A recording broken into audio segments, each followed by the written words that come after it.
Saigon, la plus grande ville du Vietnam où fluidité et chaos se marient avec une aisance déconcertante.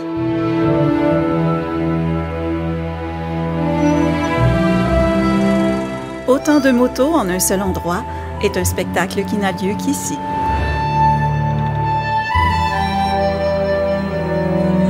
À l'abri de la circulation de Saigon, nous aurons l'occasion de plonger dans la culture des Vietnamiens, voir les offrandes qu'ils donnent et les cérémonies qu'ils pratiquent.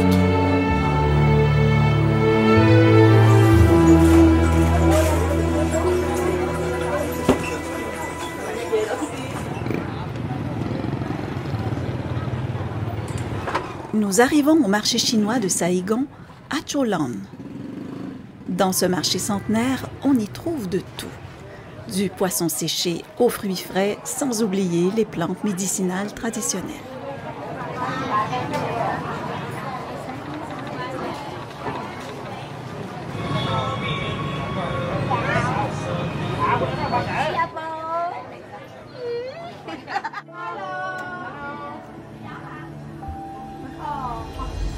Nous allons ensuite dans le quartier français pour y voir son hôtel de ville, la cathédrale Notre-Dame de Saigon, en terminant avec la poste centrale qui date de l'époque indo-chinoise.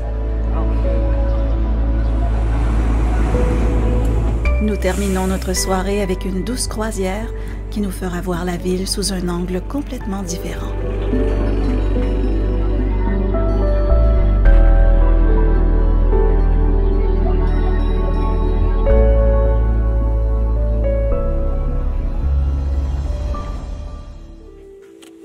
Les tunnels de Cu Chi sont un immense système de tunnels souterrains.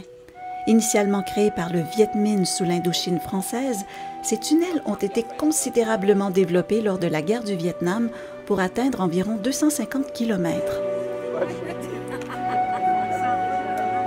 L'accès aux tunnels se faisait par des trappes soigneusement camouflées, les rendant invisibles pour l'ennemi. Les tunnels ont été le lieu de plusieurs campagnes militaires pendant une vingtaine d'années.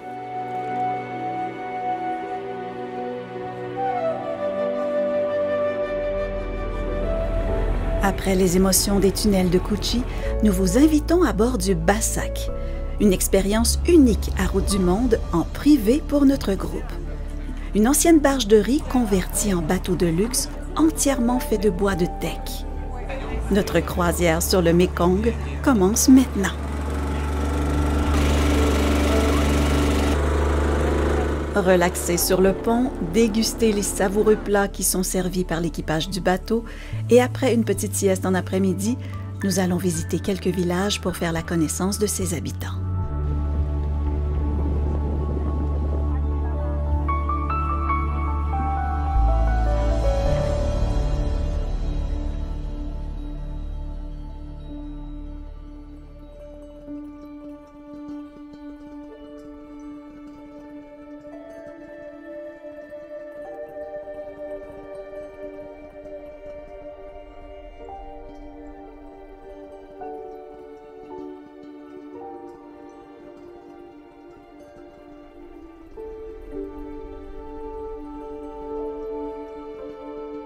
Avec votre tasse de café, allez vous asseoir sur le pont du bateau, car vivre un lever de soleil sur le Mekong est une expérience que vous ne serez pas prêt d'oublier.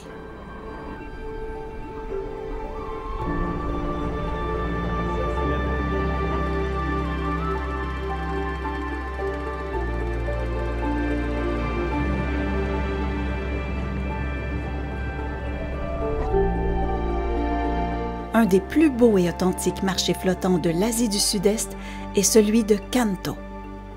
Le marché est très animé au soleil levant, avec des centaines d'embarcations naviguant sur le Mekong. Les commerçants n'ont pas besoin d'enseignes pour vendre. Les marchandises sont simplement suspendues sur une longue perche en bambou pour annoncer leurs produits.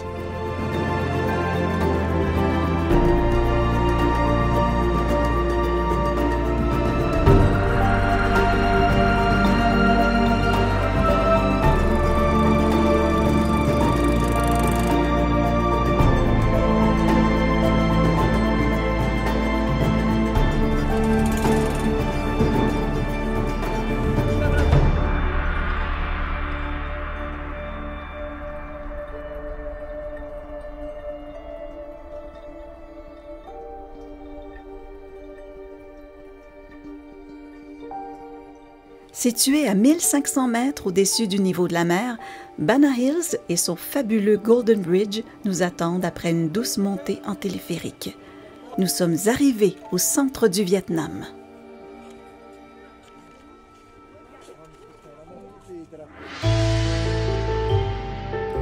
Bienvenue au petit miracle du Vietnam, Hoi An. Un réveil matinal nous permet d'aller tâter le pouls du marché d'Hoi An avant que les touristes n'arrivent. Les pêcheurs arrivent avec leurs poissons frais et des dizaines de restaurateurs viennent acheter les denrées pour accueillir leurs invités de la journée. Inscrite au patrimoine mondial de l'UNESCO depuis 1999, Hoi An, que l'on appelait Phay Pho pendant la période coloniale, demeure un exemple exceptionnellement bien préservé de port d'Extrême-Orient. Située sur les routes maritimes du commerce de la soie, elle connut une expansion à partir du 15e siècle, car les riches marchands y installèrent des comptoirs et y construisirent de grandes et solides maisons de bois.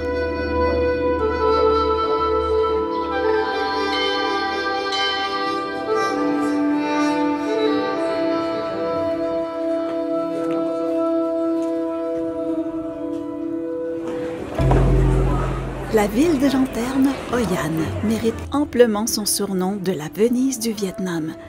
Et nous la visitons aussi en soirée pour la voir dans toutes ses lumières.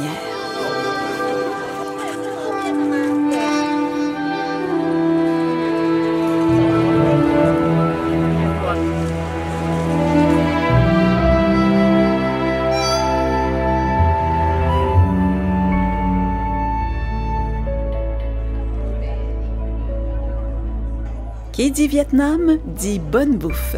Et c'est maintenant à vous de faire le repas du soir. Et si vous avez des doutes, ne craignez rien. Vous serez bien accompagné par votre professeur de cuisine vietnamienne.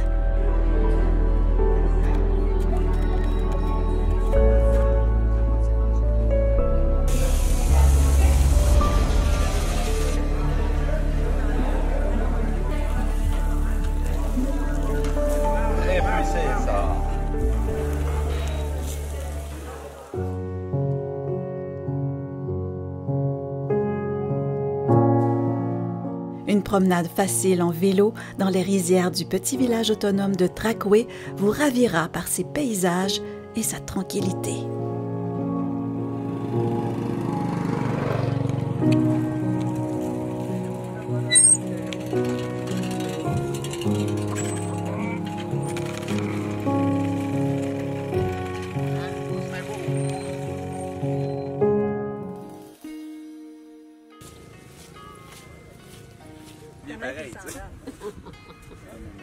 C'est beau, monsieur Jésus. Après le cours de cuisine de la veille, c'est maintenant un cours de jardinage. Voyez comment la communauté arrive à produire tout ce dont elle a besoin pour subvenir aux besoins de sa population durant toute l'année.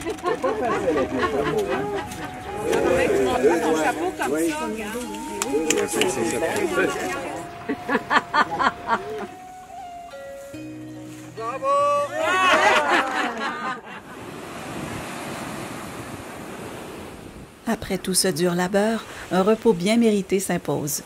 Nous vous faisons découvrir la superbe plage d'Hoi An.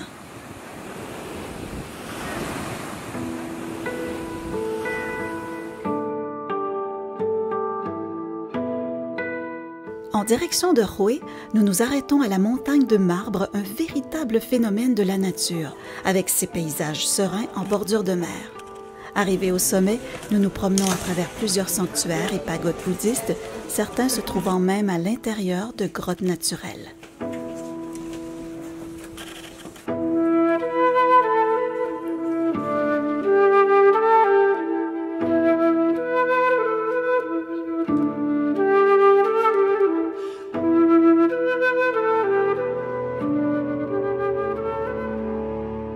Hue est l'ancienne capitale impériale du Vietnam. Elle est située au centre du pays, juste au sud du fameux 17e parallèle qui faisait office de séparation entre le nord et le sud durant la guerre. L'ancienne cité impériale se situe dans l'enceinte de la citadelle royale, qui est entourée de larges fossés qui tracent un périmètre de plus de 10 km. La hauteur des murs est de 6 mètres, tandis que leur largeur atteint par endroits 20 mètres. Devenue au début du 19e siècle la résidence impériale et le siège de la cour, Roué acquiert un grand prestige et un grand raffinement qui se traduisent notamment dans la musique et la gastronomie. Sur une colline de la rive droite de la rivière des Parfums se trouve une des plus belles pagodes du Vietnam, celle de la Dame Céleste. Chacun de ces 7 étages représente une apparition humaine de Bouddha. En quittant la pagode, les bateaux dragons nous attendent pour nous faire naviguer sur la célèbre rivière des Parfums, qui sépare la vieille ville au nord de la cité moderne au sud. Il semble si facile de rouler ces bâtons odorants quand on voit faire ces artisans expérimentés, jusqu'à ce qu'on essaie de le faire nous-mêmes.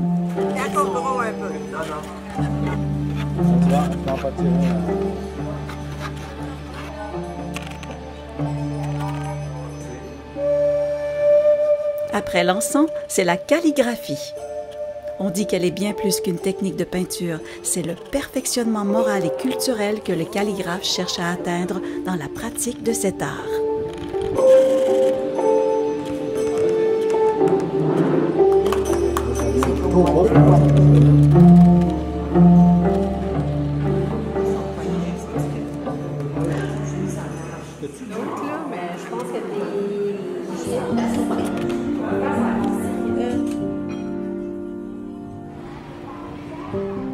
Tôt le matin, au lac de l'Épée, nous allons à la rencontre des locaux qui font leur gymnastique.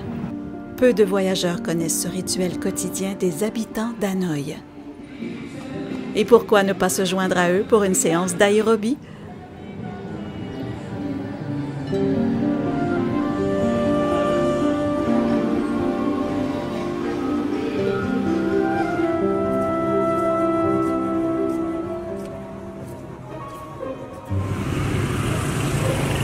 Hanoï en cyclopousse est une excellente occasion de découvrir ces vieux quartiers et les rues des 36 métiers. En effet, nous passons entre autres par la rue des plantes médicinales, la rue des paniers et la rue des forgerons. Se promener dans ce quartier mythique nous permet de nous immerger dans l'effervescence de la capitale.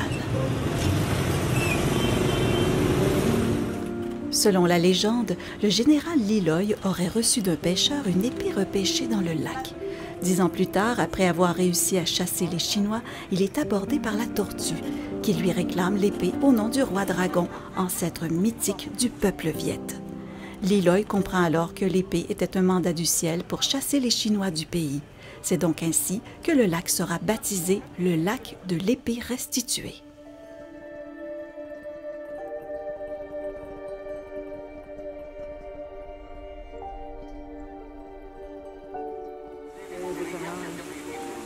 Ancienne station d'altitude fondée par les Français au début du 20e siècle, Sapa abrite plus de 30 minorités ethniques, dont les Hmong noirs, les Dao rouges et les Hmong fleurs. Nous aurons la chance de les côtoyer et de voir leur façon de vivre.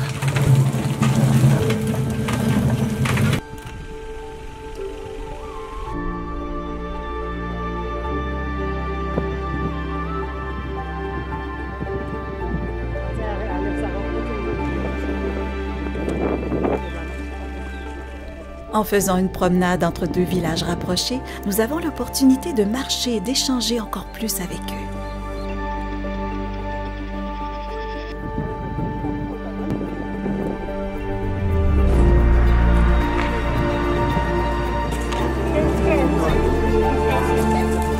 Le dimanche, c'est le marché traditionnel à Baka, et nous y sommes. Les habitants de la région marchent une dizaine de kilomètres avec leurs buffles ou leurs produits pour aller les vendre au marché.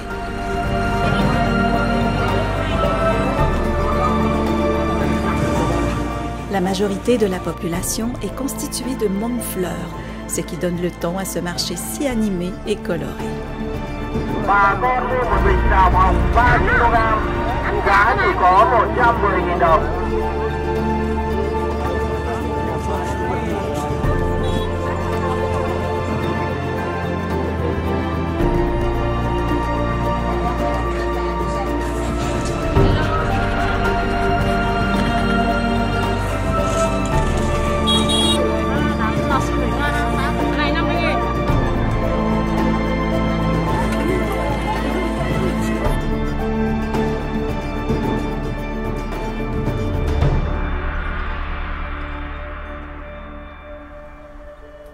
nous voici à l'étape ultime de notre circuit.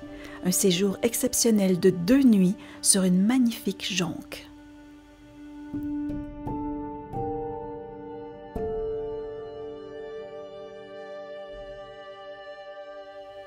Son spectaculaire panorama et ses 1969 îles karstiques a valu à la baie d'Along d'être inscrite sur la liste du patrimoine mondial de l'UNESCO depuis 1994.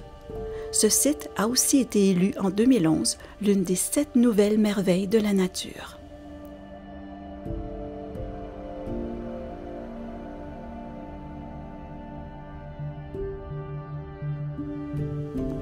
Au menu, croisière en bateau, promenade en plus petites embarcations et pour les plus sportifs, on part 2 par 2 pour aller faire du kayak dans ce site irréel pour se remplir les yeux de ce spectacle grandiose.